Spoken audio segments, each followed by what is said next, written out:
A date which will live in infamy. Both of those projects, initiatives, got off the ground because of the Ger Rebbe. For the 11 Olympic team members slain in West Germany, the Olympic Games... Zugerecht waren Brüder in Amerika. Schon 1000 Shabbos at the Skizar. Out of the 24 who were killed were Americans who had come to learn in Hebron. I say 1 million Jewish children who were made to be cut loose.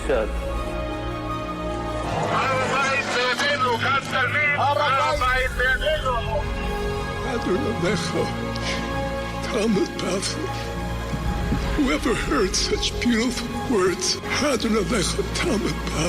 It is never Gerber with Jewish History Soundbites, and this episode is about Moroccan Jewish history, the relationship between Moroccan Jews and Moroccan Muslims in history.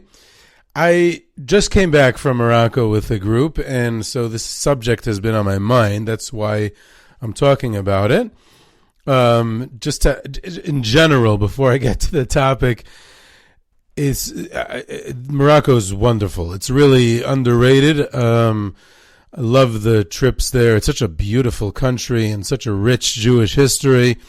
We had a really, really great group from Lawrence, a nice shul, a great chevra, really involved and knowledgeable and exciting and fun. The Rabbi Fordsham, shared so many beautiful divrei Torah about the tzadikim.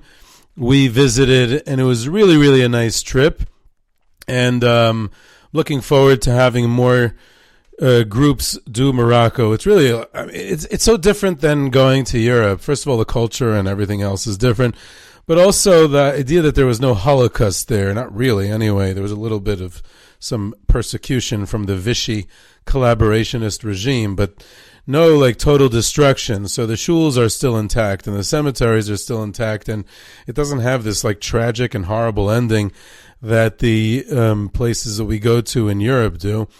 And it's just you do a lot of more fun things. It's the markets there and Marrakesh and Fez, and really a great trip. So I want to get into this topic, but I just been fascinated by this topic for quite some time, and I elaborated on it last week on the trip about how the relationship between Jews and Muslims in Morocco was rather different than anything I've ever seen in any other country, whether Jews were living next to Christians or other Muslims in other Muslim countries. It's something quite unique, I think, to the Moroccan Jewish experience, and I wanted to unpack it a little bit. First of all, I want to make a couple of clarifications or distinctions just to understand what we're talking about. In the Moroccan general population, again, throughout history, there was two ethnic groups.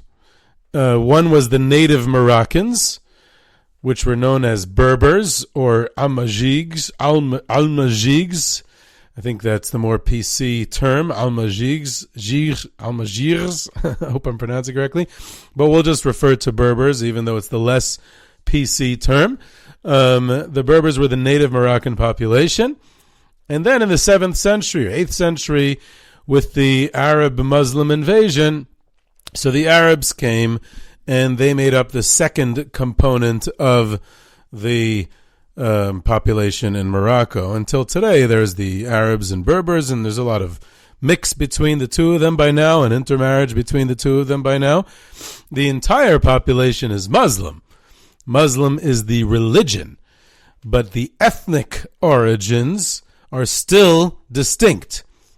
Berber, the native Moroccans, and Arab, the ones who invaded and occupied in the 7th or 8th century. That's like, 12, 13, 1400 years ago, whatever it is. So that there's a difference. That's one thing to keep in mind. The second distinction is the two Jewish communities in Morocco. The native Jewish community were known as the Toshavim, the natives, the ones who had always been there, probably for thousands of years, actually, at least since the destruction of the Beis HaMikdash, maybe even the first one, but for sure the second one. So, they're around for a long time, and they were kind of like Berber Jews, right? They lived in these tribal lands in the Atlas Mountains and other places in the southern parts of the country. So they were very close to the Berbers. And then there's the Megorashim. The Megorashim are the ones who were expelled from Spain and Portugal. It really started earlier, before the expulsion in 1492. It already started from 1391. Jews started leaving Spain after the pogroms in Seville and other places. And many of them moved and settled in Morocco. And for sure, after the expulsion in 1492 from Spain and 1497 from Portugal, many, many more Sephardic Spanish Jews settled in Morocco. Those are Megorashim. So the Megorashim settled more in the north, in the cities, Fez, Meknes, Rabat, Saleh, and other places. And there was the Toshavim. And again, there was integration between the two communities. There was mixing over the centuries between the two communities, but they also still had their distinct identity. So there's two ethnic groups among the general population, Berber and Arab, and there's two distinctive groups in the Jewish community of Jewish Moroccans, the Megorashim, the expellees from Spain, and their descendants, obviously, and the Toshavim, the native Moroccan Jews. Okay, so when we get to the topic of how Jews and Muslims interacted in this country throughout history, so first of all, it's important to keep in mind that this was always a Muslim kingdom. Whether it was Berber or Arab is irrelevant. From the arrival of Islam, in other words, we're not going back to ancient history, pre-Islam, there obviously was a pagan Berbers, but from the arrival of Islam and the country adopted the Islamic religion, besides for the Jews, obviously, so it's a Muslim kingdom. It's a Muslim ruling class, and therefore Jews, as infidels, as non-Muslims, they are discriminated against. They're a despised minority with all kinds of restrictions and all kinds of taxes, and even outright persecution. There's expulsions. There's even pogroms occasionally. It's everything that we're going to say after that is with this in the background.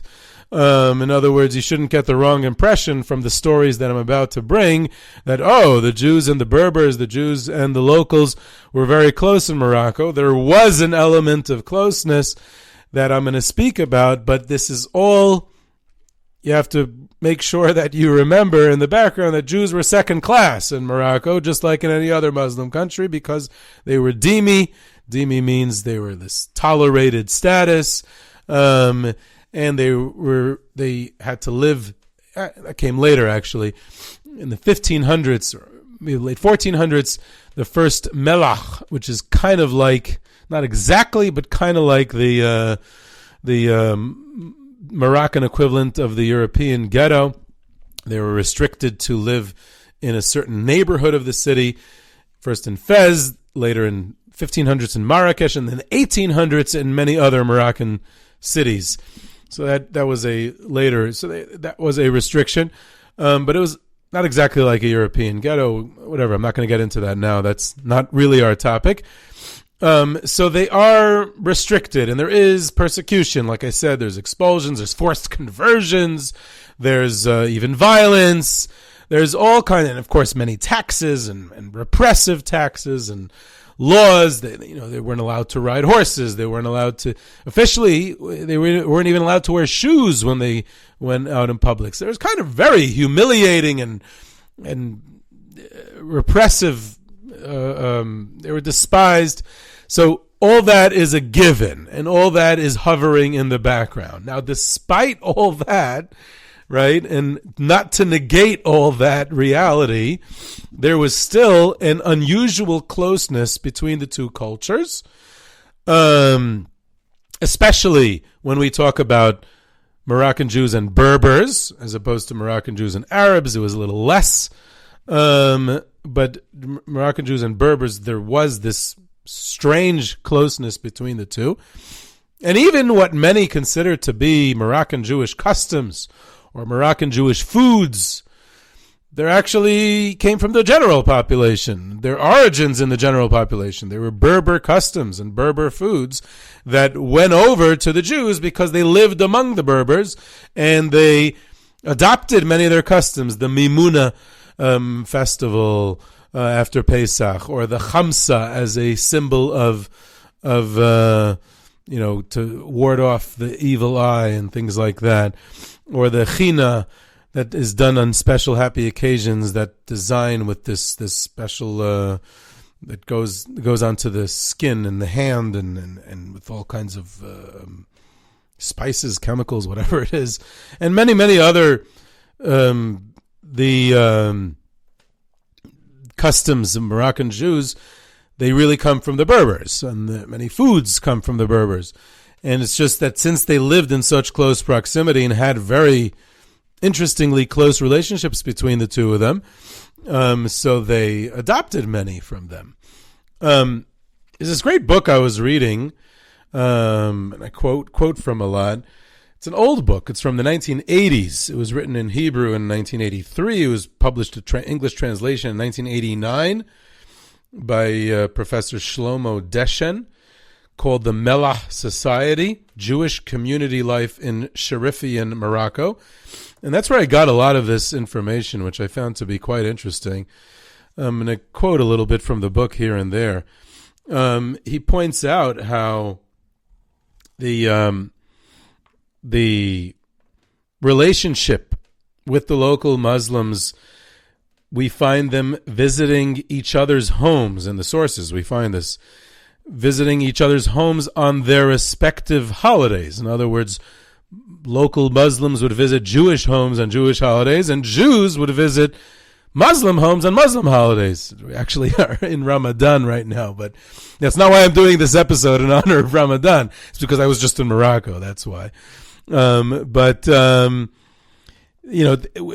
is interesting. And many ritual activities they would do together. One of the most fascinating things I found about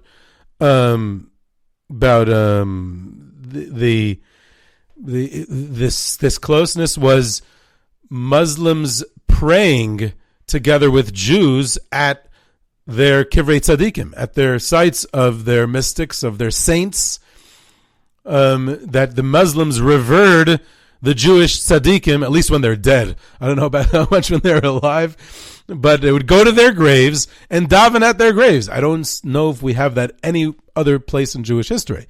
And not only that, but he says that in rare instances, you'd also have the opposite of Jews davening by Muslim saints at their graves. Rare. He says that's very rare. But you had much more common was Muslims praying at Jewish holy graves, tzadikim. Very interesting. You also had them participating in each other's festivals, which I mentioned, but I mentioned also the Mimuna. The Mimuna after Pesach was, they actually celebrated together. The Jews and Muslims would celebrate it together. And in fact, because it involved chametz right after Pesach, so their Muslim neighbors would actually do the baking for them. They prepared the Mimuna, and then they would celebrate together. Very interesting. You have stories of Jews during harsh times, during persecution, they would give their valuables to their Muslim neighbors for safekeeping, and they would hold it for them. In other words, the persecution would be coming either from a foreign tribe or a ruler from far away, but their local neighbors they would trust even during this time of persecution, and they would give them their valuables until the storm blows over, which I found to be quite interesting and quite informing. But it does go further. It's interesting that the rabbis themselves, I want to read to you here. I'm actually going to quote from the book itself. I'm going to quote from here. From a somewhat later period, we have a startling autobiographic account of the Meknes sage Rabbi Yosef Mashash. As a youth, he writes, he visited Malaga in Spain for medical treatment and chanced upon a Catholic priest near his church. The two engaged in conversation in Hebrew, and the priest invited the young man to see his church.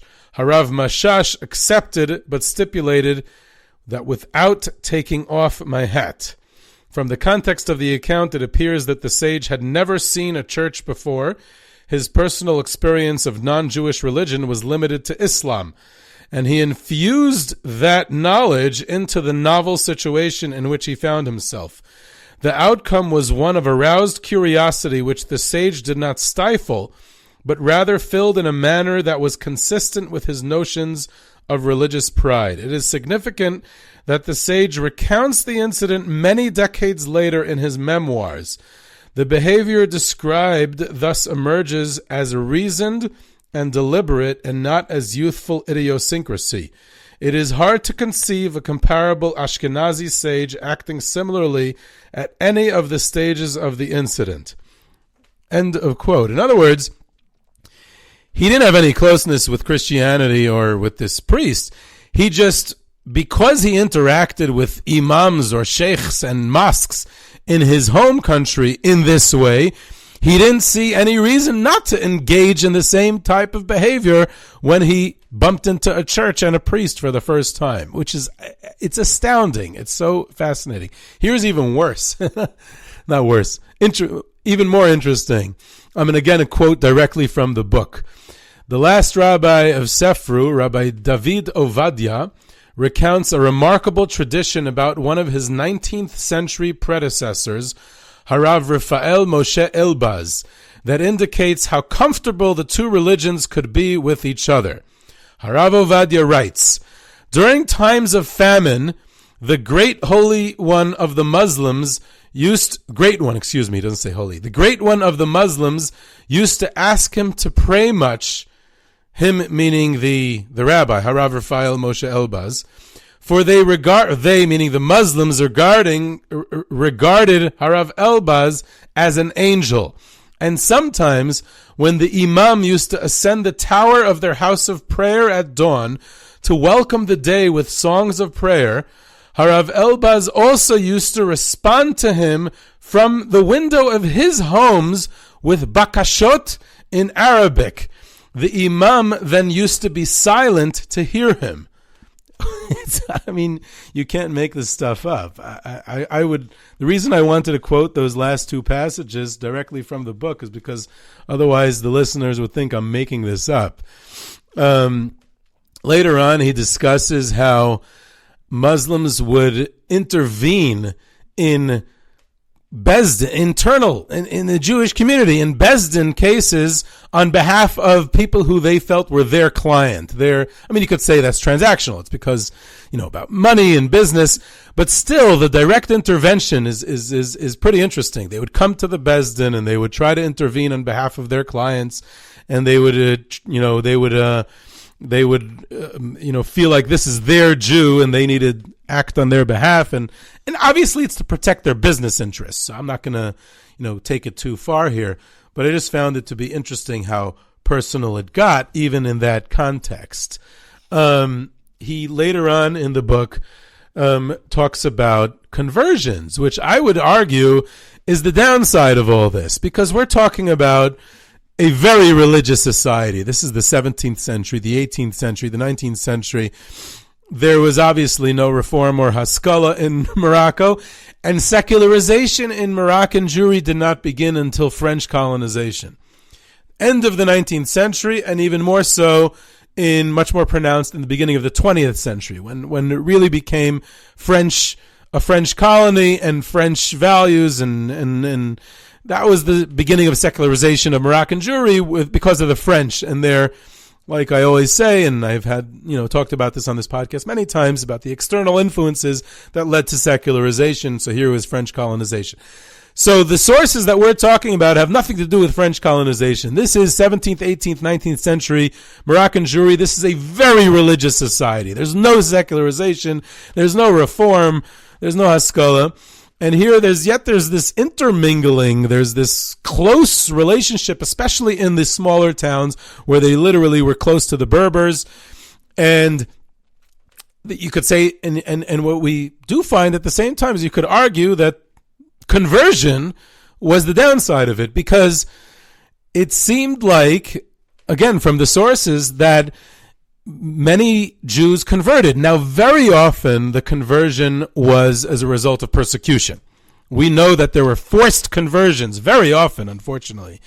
There's many times there's old Berber families or old Fez Muslim families who have Jewish names or Jewish customs because they descend from forcibly converted Jews. And sometimes the sources talk about thousands being forced to convert, or in the 1600s, in the 1700s, even in the 1800s. In the 1400s, it seems like a large percentage of Moroccan Jewry was forcibly converted in 1465, where it almost like ended Moroccan Jewry because almost all of them were forcibly converted at one point. So there's definitely this element of forced conversions. But on the other hand, many sources indicate that because of this closeness, many Jews felt comfortable converting, meaning it wasn't this horrifying proposition like it was in Christian Europe.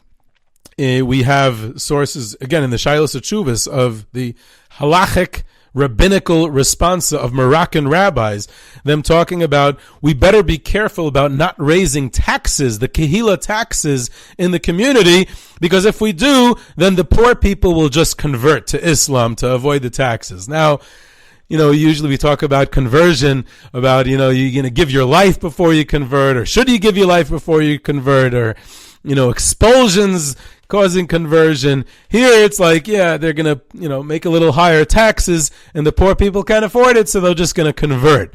In other words, it was like almost seamless. We'll convert. And poor Jews in Moroccan Jewish society would use it as a threat. If the leadership, if the rabbis or if the wealthy leaders don't accommodate them as the poor, we're threatening to convert. And that was leverage. And very often the leadership had to conform to whatever the poor people were demanding because they didn't want them to convert, right? He brings here in the book another interesting story. Again, from a halachic responsa of Harav Toledano. It's, one of the many Toledanos. There's the Toledano rabbinical dynasty is one of the most prestigious in Moroccan Jewish history. They were members of the Toledano family, rabbis in Meknes, which was one of the largest and most prominent Jewish communities in Morocco, for probably 500-600 years. It was members of the Toledano family. They were rabbis in Meknes. So one of them, he's talking about a broken engagement because it turned out that a relative of the groom, of the chassan, was a meiser, was an informer. And we know that there is nothing worse than an informer. An informer in all Jewish communities throughout Jewish history was considered the worst thing possible. Someone who was an informer, they informed on their fellow Jews to the non-Jewish government. So they broke the engagement. So the chassan's side was not too happy about that. So they went to the rabbi to ask, for damages or for compensation, whatever it was. So the Bezdin, the rabbi, dismissed the claim. You can't sue for damages. And this is what they say. This is what he writes in Halachic Tshuva. Although some time ago, before the engagement, the brother of the groom converted to Islam, and nevertheless, the bride's side agreed to the match with his daughter. That does not warrant that he should also suffer this ugly blemish of there being an informer in the family. For in these times, conversions to Islam are common, and people do not refrain from marrying relatives of those who converted to Islam. But this great blemish of a relative who is an informer, the ears of all that hear it tingle. right? So I'm sure it's better in the original Hebrew, but that's how it's translated here. In other words, being an informer, that's awful, and therefore a relative of an informer warrants one to break the engagement. But conversion? What's the big deal? So someone converted. Everyone converts. It's quite common around here, right? So whether they meant forced conversions or voluntary conversions is not apparent in that halachic responsa. So anyone who wants to dismiss it could say that that's because of forced conversions. And I don't know if that's wrong. It could be. But we also know from other sources that, voluntary conversions was unfortunately more common too. So that could be, that's seemingly very clear that that's a downside of this closeness between the two cultures, right? We have in another source the fact that the Jews struggle to make a living because the Muslim merchants, like I said, they were discriminated against, and they were Muslim merchants forced them out of town basically, and many Jews were only able to make a living by peddling their wares in the countryside, among the tribes, the Berber tribes, in the villages, in the Atlas Mountains. And because of that, they had to be away from home for months at a time. And they lived among the Berbers. There were no shuls. There were no religious life there. They lived among the Berbers during that time. In fact, back in their towns, and this we have from a variety of sources, sometimes for months at a time, they did not have a minyan in the shul. There was no shul for a few months. They only had it during the seasons when people were not traveling around the countryside peddling, or for the big Yomim Tovim, or the big holidays. Then obviously everyone was home also. But we have all kinds of sources that tell us that on Shabbos there's no minyan in this town because everyone's out with the Berbers. Everyone's out trying to peddle their wares. Everyone's out trying to make a living. So that is, again, something that is very indicative of how things were, that they're living alone as Jews among the Berbers without going to shul, without living. It's just part of life in Morocco, which would be very, strange in any other chapter in Jewish history.